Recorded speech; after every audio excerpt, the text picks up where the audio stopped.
பெற்ற பிள்ளையவே தனக்கு பிறந்தவன் தானா அப்படின்னு சந்தேகப்பட்டிருக்கிறாரா ஒரு ஹீரோ. டிஎன்ஏவில் டெஸ்ட்டில் தெரிய வந்த உண்மை யாருன்னு வீடியோவில் போய் பார்த்து தெரிஞ்சுக்கலாம்.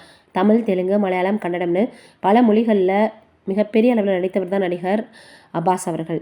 கிட்டத்தட்ட எல்லா மொழியிலையும் சேர்த்து 52 படங்கள் நடிச்சிருக்காரு. முதல் படமே காதலை மையப்படுத்தி வெளியான காதல் தேசம் திரைப்படம்.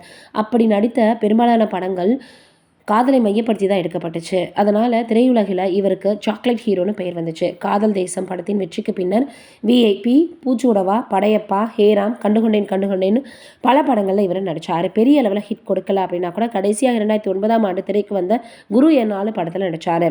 அதன் பிறகு எந்த தமிழ் படத்திலுமே இவர் நடிக்கவே இல்லை. 2015ஆம் ஆண்டு திரைக்கு வந்த பச்சைக்கல்லம் என்ற மலையாள படம் தான் இவருடைய கடைசி படம். இவர் நடித்த படங்கள் இதுவரைக்கும் இவருக்கு கை கொடுக்காத நிலையில் அப்பாஸ் என்ற ஒரு நடிகரையே தமிழ் சினிமா மறந்துருச்சு.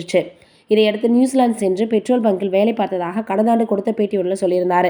இதே போன்று பல வேலைகள் செய்து தனது குடும்பத்தை காப்பாற்றி வந்திருக்கிறார். இந்த நிலையில தான் தனது மகன் பற்றி ஒரு பேட்டியில் அவர் சொல்லும்போது சர்ச்சை ஏற்படுத்தியிருந்துச்சு. என்ன சொல்லியிருக்காருன்னா, தன்னுடைய மகன் தனக்கு பிறந்தானான்ற சந்தேகம் அவருக்கு ஏற்பட்டுருச்சான். அப்பாஸின் மகன் குறித்து எழுப்பப்பட்ட கேள்விகளுக்கு பதிலளிச்சிருக்கிறாரு. என்னுடைய மகன் ரொம்பவே சைலண்ட்டு. நான் சின்ன வயசுலேயே ஜாலியான டைப்பு. கலாட்டா எல்லாம் பண்ணியிருக்கேன். என்னுடைய மகன் அப்படி கிடையாது.